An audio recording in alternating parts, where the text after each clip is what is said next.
Hey guys, thanks for the response video. I really appreciate it. Um, I guess I'd just like to go over a couple of points that you guys mentioned, and then sort of explore a few other questions. So, you guys mentioned Steven Pinker, and we were talking about the two main schools of thought in about consciousness: the Mysterians and the Reductionists.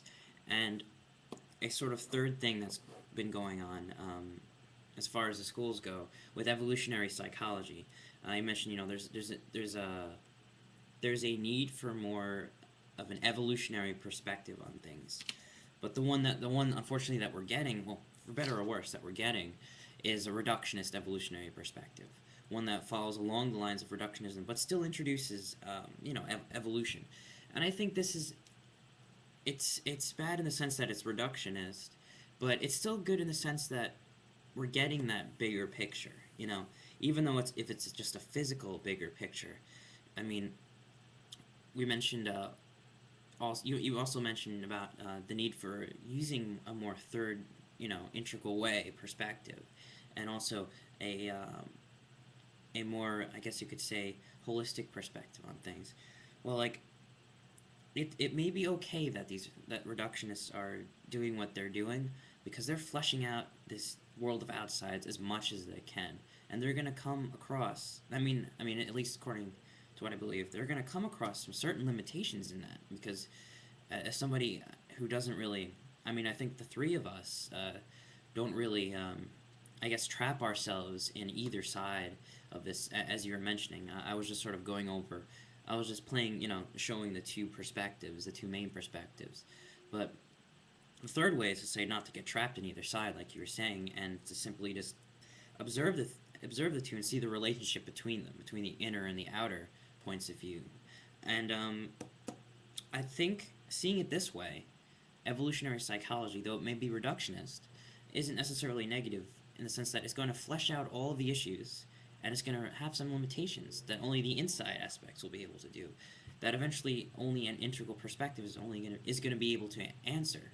Um, and in that sense, I'd like to mention Steven Pinker. He has very interesting interpretations about evolutionary psychology, why we think what we think, and language.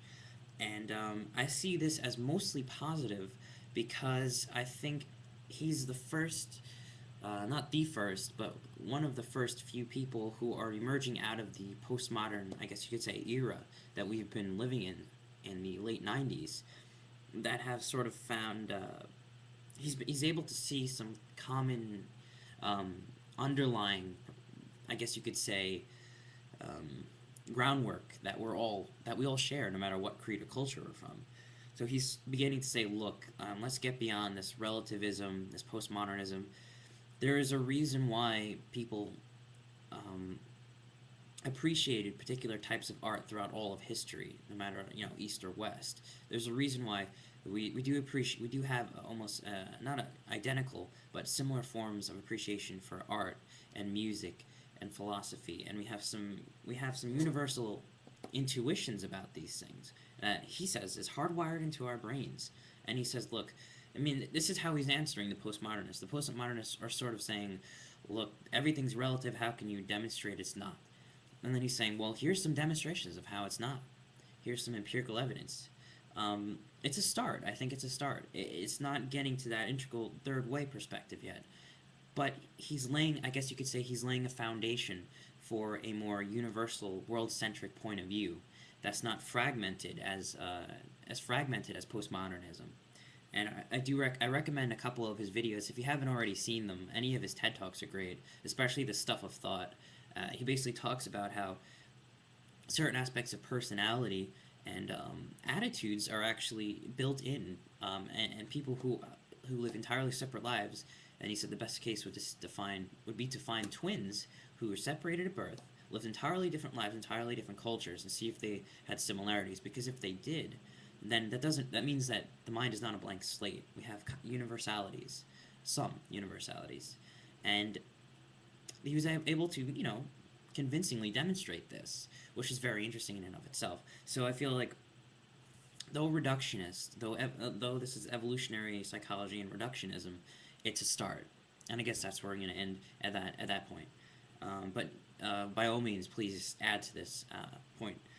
Um, let's see. And you also mentioned the Mysterians, who believe consciousness is mysterious, which is a good point, and the reductionists who think it's not mysterious. It's based in the brain. We can understand it through neurology, which is another good point. They represent the inner and the outer perspectives.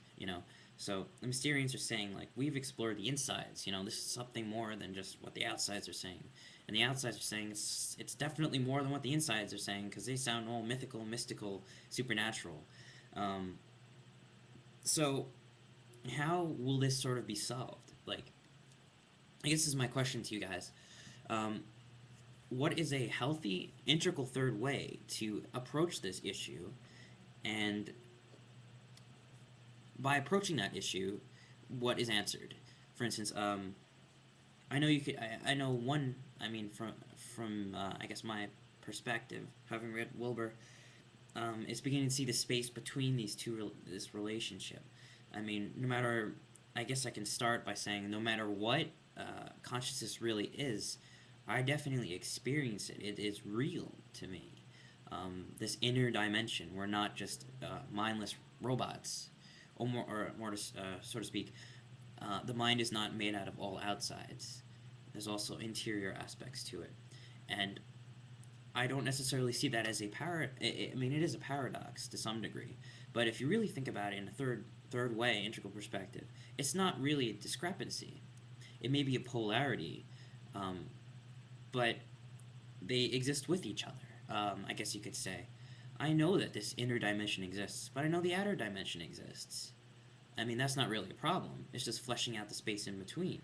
So I see this as really just a matter of time, so that the both points of view can kind of come together and flesh out their perspectives, and then eventually meet common ground.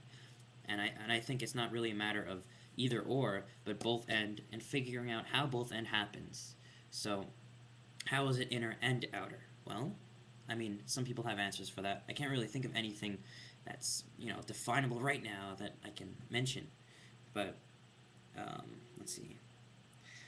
You mentioned time and space. I mean, like you're saying, you don't really want to emphasize time over space, space over time. It's time space. It's all relative. This is relative. Einstein's theory of relativity. Perhaps inner outer is another theory, is another relative perspective. And then maybe once we kind of figure that out, then we can get into the deeper universalities that are very, very important. So I guess you could say this is sort of like the Einsteinian, like the theory of relativity needs to be applied to, consciousness and physical exteriorities, and also maybe eventually some kind of crazy quantum physics universal theories. I don't know. I mean, both perspectives will have to evolve, I think, and perhaps I guess you could say the outer perspective, though it's gone great lengths to understand the brain consciousness, it still has to evolve quite a bit more. I mean, as a meditator and practitioner, and having read so much about these inner dimensions, I feel like there's a lot that that contemplative practices have on the table, and have had on the table for a long time, and they've refined the process of inner science, contemplative science, for thousands of years, and they've gotten very good at it. And there's certain things that if you practice, you'd experience too. So they're very good at refining and repeating these, I guess you could say, experiments again and again. So and outer science, or empirical science, more to say, isn't at that level yet where it can sort of look over at meditators and say, well, this is exactly what's going on. There's still this gap between the two, but I feel as both evolve, because the outer science is going to help the inner science, which is steeped in more in traditions and religion, to step out, refine themselves, or we're kind of emerging into this yin yang, and I believe this is going to be more of a future philosophy that's emerging now, a yin yang of points of view. And I think I'll talk about yin yang in the other response video to the other response video we made. So thanks for listening, and please make a response video back if you feel you'd like